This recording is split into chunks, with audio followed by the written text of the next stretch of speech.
Oi gente, eu sou a Duda e hoje nós vamos conversar sobre Código Mãe, um thriller de ficção científica apocalíptico da autora Carol Stevers. Este é o livro de estreia de uma autora norte-americana que também tem um PhD em bioquímica e já trabalhou com medicina diagnóstica, ou seja, é uma autora que está familiarizada com a ciência, né? E claro, ela vai colocar muita ciência. Eu, como leiga, achei que ela colocou aqui de uma forma bem interessante em vários momentos. É aquele livro que vai se preocupar em algumas partes em explicar a parte científica, mas que o leitor vai conseguir acompanhar tudo o que está acontecendo. E é um livro que, para mim, reúne algumas coisas, alguns subgêneros que eu adoro, né? Ficção científica é um gênero que eu amo, aí vem aqui o apocalipse, né? A literatura pós-apocalíptica. Também é um thriller, então é aquele livro que torna-se mais eletrizante, especialmente aqui a partir da metade para o final. No começo ele é mais introdutório. E como esse livro faz parte do nosso projeto de Lendo Mulheres na Ficção Científica, sim, em algum momento deste vídeo teremos spoilers, mas não se preocupem que boa parte do vídeo não terá spoilers, então vou deixar livre, vou fazer tipo resenha normal mesmo. E mais próximo ao final eu abro a parte de spoilers para quem leu com a gente no projeto. Se você ainda não conhece essa leitura conjunta, a playlist vai estar aqui nos cards e aqui embaixo, com todos os livros que nós vamos ler, né, que nós estamos lendo. São 2 anos de projeto, então tem bastante coisa. Estamos relativamente no início, eu estou um pouquinho atrasada, mas tudo bem. Aproveite e já curte o vídeo aqui embaixo, deixe seu comentário ao final, falando se quer ler, se já leu, enfim, deixando a sua opinião, isso é sempre muito importante, adoro conversar com vocês. E vou também deixar o link para a compra deste livro, caso você tenha interesse, aqui embaixo no box. E claro, ao final eu já deixo aqui o convite para a próxima leitura conjunta do nosso projeto Mulheres na Ficção Científica. Bom, aqui nós temos um livro que de cara traz algumas discussões interessantes. Eu acho que a ficção científica, a ficção especulativa no geral, possibilita bastante a gente pensar e analisar, refletir sobre alguns possíveis avanços tecnológicos. Aqui tem bastante de engenharia genética. O livro começa com o personagem James Said, que é um cientista trabalhando com tecnologia inovadora e que supostamente vai trazer muitos benefícios, pode trazer muitos benefícios para a raça humana, né? Como curar algumas doenças, né? Já mexer ali antes de nascer, já prever algumas coisas e poder modificá-las, né? Porque vai mexer ali no DNA.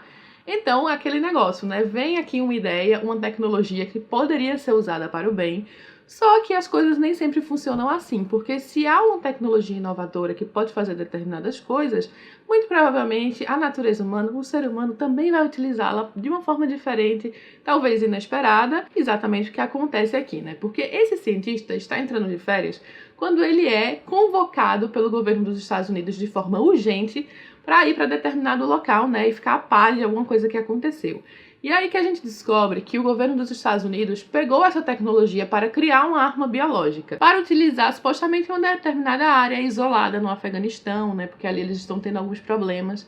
E eles supostamente tinham achado um jeito de jogar essa arma biológica de forma que ela se degradasse depois de um tempo, né? Então, ela teria um uso específico para matar determinadas pessoas, porque é algo extremamente potente a ponto de, se você inalar, imediatamente meio que desenvolve uma espécie de câncer pulmonar muito agressivo e morre em seguida. É uma espécie de doença aqui extremamente mortal. Basta você estar ali no ar, né, esses micro-organismos que, ao ter contato com isso, você já basicamente irá morrer. Mas você pode se perguntar como é que o governo escolheria jogar isso na atmosfera voluntariamente. E é justamente o que alguns personagens se questionam aqui, né? Mas aí eles explicam que dentro dessa tecnologia havia isso, né, de se dissipar, né, depois de um tempo, supostamente eles estavam seguros, mas como diria lá o Jurassic Park e o Michael Crichton, né, acho que através do personagem do Ian Malcolm, life finds a way. A vida encontra um jeito de agir de formas inesperadas que muitas vezes o ser humano não consegue prever. E aí algo que poderia servir para o bem da humanidade vai servir para o seu extermínio. E aí esse personagem cientista é convocado, fica sabendo de tudo isso, né? Porque ele é chamado como alguém especialista nessa tecnologia para tentar encontrar uma forma de preservar a espécie humana, basicamente. Não é nem de reverter a situação, porque é uma situação irreversível.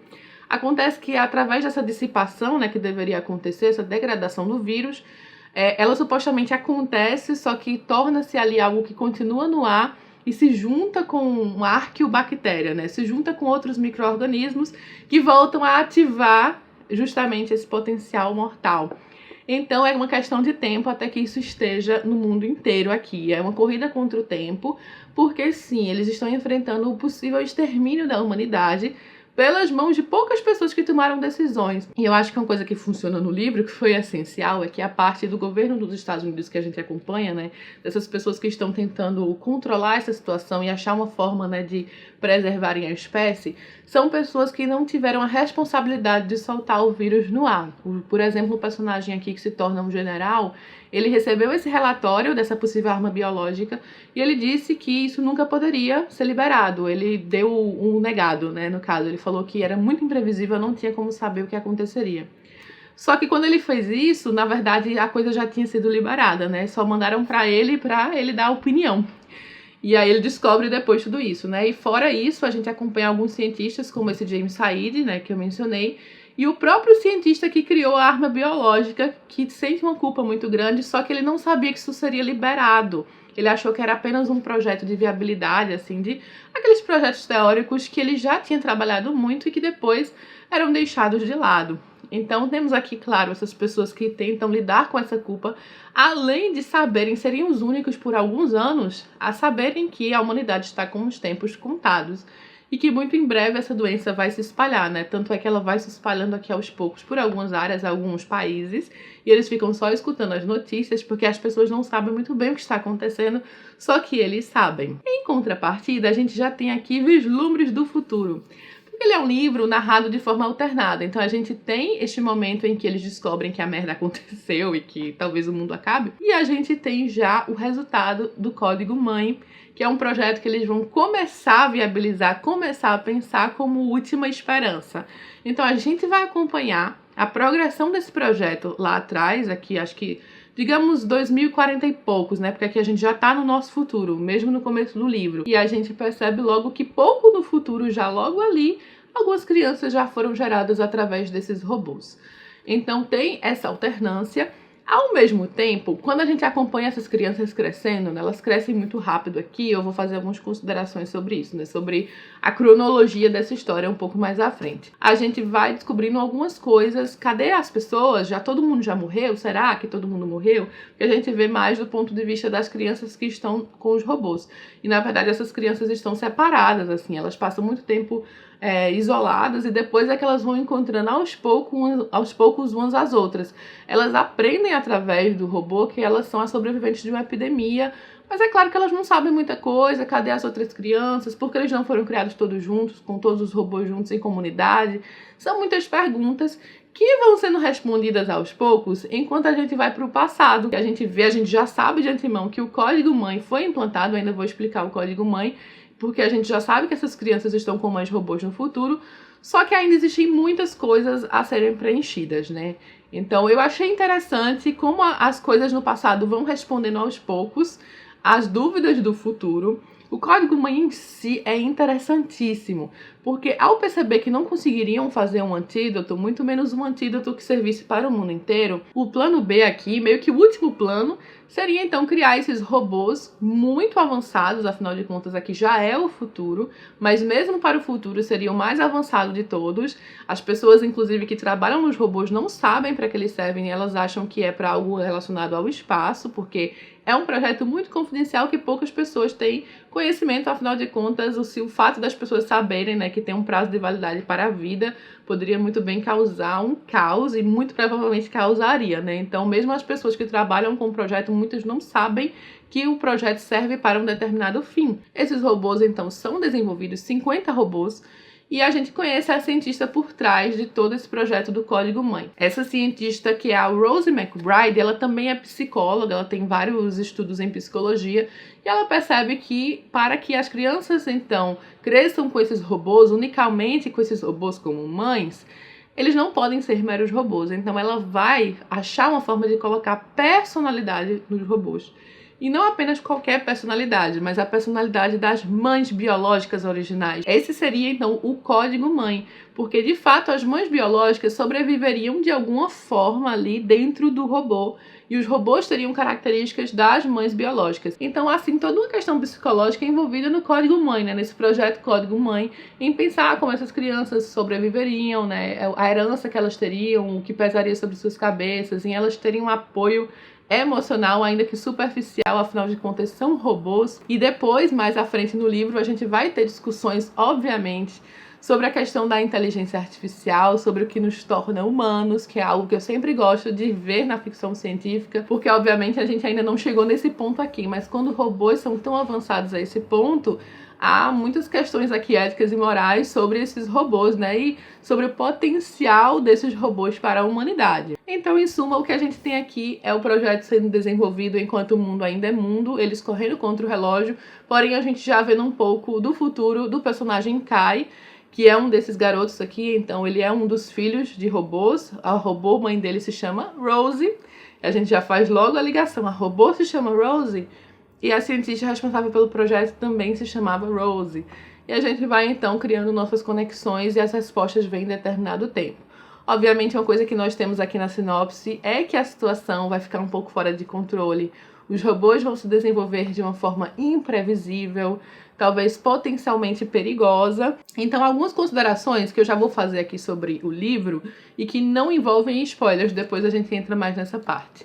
Eu acho que é um livro que tem discussões bem interessantes, né? Tanto dessa questão do desenvolvimento tecnológico que o ser humano pode utilizar para um determinado fim que seria muito benéfico, mas que as coisas podem muito bem facilmente sair do controle. Uma questão psicológica que permeia tudo através do projeto Código Mãe, sobre as necessidades do ser humano, sobre crescimento, né, vínculo materno. Tudo isso é bem interessante inserido aqui, especialmente a forma como isso se desenvolve mais próximo ao final, achei muito bom. Inclusive a inteligência artificial, claro, que hoje em dia já se discute muito no meio científico, nos potenciais futuros, né, até que ponto isso pode se desenvolver, nos possíveis perigos para a humanidade. No próprio livro do Breves Respostas para Grandes Questões, do Stephen Hawking, ele discute um pouco sobre isso. A análise comportamental do ser humano, planejamento versus realidade, enfim, são várias coisas aqui nas etapas do livro. No âmago do livro em si tem discussões e temas bem válidos que eu adoro ver na ficção científica e na ficção especulativa. Sobre a estrutura do livro, foi que talvez eu não tenha gostado tanto assim, porque eu não tenho problema com a alternância, tá? Entre passado e futuro.